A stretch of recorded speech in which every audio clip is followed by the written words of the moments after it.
a 30-inch square. So it goes together pretty quickly. It's done with 2.5-inch strips or squares. If you have those little candies, the 2.5-inch ones, or the strips, the Jelly Roll strips, you can have that. There's a little bit more on the back side that we'll get to in just a minute. And Oh, we're not.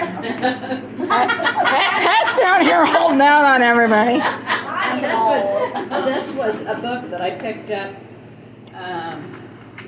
on one of our fabric trips, and the whole book is done with Moda candy, and it's got multiple projects in it, and they all use strips or squares or whatever, so it's kind of fun.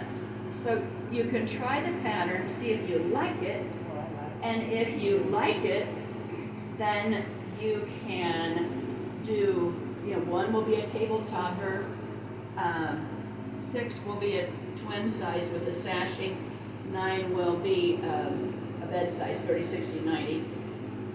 And so then they've done them in several different patterns or different colorways. This one is done in 2 colors, plus background. And these, I think, used 1.5-inch strips, so it was a little smaller, but it's that same basic Favorite. pattern. And then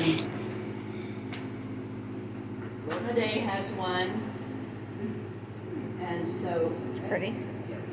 And this one's, it's a little different. Well, it uses a little 9 patch on the edges. That's why it looks different, because it's got a little sashing around it. And so there's that one.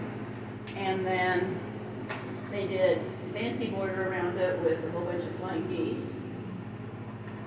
And Save that for Nancy, since she likes her Yeah. flying geese. And then, well,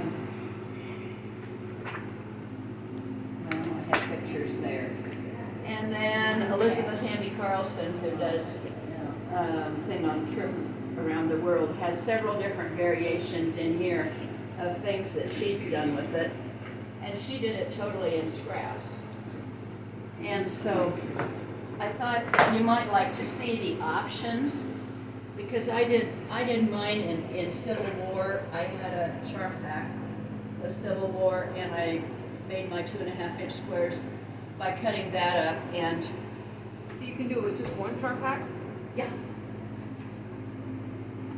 yeah, it is not a. Then here's a black and white on it. So anyway, I'm going to walk you through this real